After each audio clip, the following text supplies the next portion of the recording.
Zee 24 तास एक पाऊल पुढे।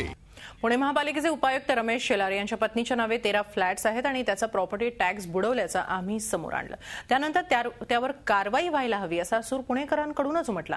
आम्ही फक्त जे झालं ते तुमच्या समोर आणलं आणि आयुक्तांकडे कारवाईसाठी पाठपुरावाही केला। त्यावर आयुक्तांची काय भूमिका होती हेही आम्ही तुमच्या समोर मांडलंय। एकीकडे खुद्द महापालिका आयुक्तांनी रमेश शेलार यांना अभय दिलेलं दिसतंय, तर दुसरीकडे या प्रकरणानं काहीसं वेगळं वळण घेताना दिसतंय। शेलार यांनी जीवे मारण्याची धमकी दिल्याची तक्रार करण्यात आली आहे। आरटीआय कार्यकर्ते विनायक फडके यांनीही तक्रार केली आहे। वारजे पोलीस ठाण्यामध्ये फडकेंनी त्यांना आलेल्या धमकीविषयी तक्रार दिली आहे। शेलार यांची कोट्यवधींची माया आणि थकवलेल्या टॅक्सचं प्रकरण फडके यांनी उघड केलं होतं, त्यामुळे शेलार यांनी धमकी दिल्याचा आरोप फडके यांनी केलाय।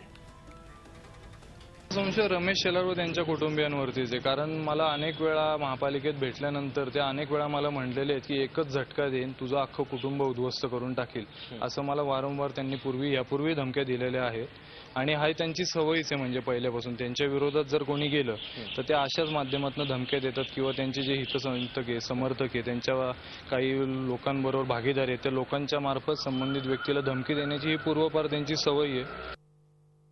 तर पुणे महापालिकेतले वादग्रस्त उपायुक्त रमेश शेलारांच्या अडचणी वाढतानाही दिसत आहेत। भारतीय जनता पक्षाच्या युवा मोर्चानं शेलारांच्या विरोधात आंदोलन केलं। त्यांच्या कार्यालयाबाहेर शेलारांच्या निषेधार्थ घोषणाही देण्यात आल्या। यावेळी भाजपच्या युवा कार्यकर्त्यांनी शेलारांच्या कार्यालयाच्या दरवाजाला खीळ ठोकून तो बंद केला। शेलार यांच्या चौकशीबरोबरच त्यांच्या निलंबनाची मागणीही यावेळी करण्यात आली। तर पतित पावन संघटनेनंही महापालिकेबाहेर आंदोलन करत चौकशी होईपर्यंत शेलारांना निलंबित करण्याची मागणी केली। शेलार यांनी आपल्या पत्नीच्या नावे 13 फ्लॅट्स खरेदी करून त्याचा वर्षोन वर्षे लाखोंचा टॅक्स न भरल्याचा त्यांच्यावर आरोप आहे।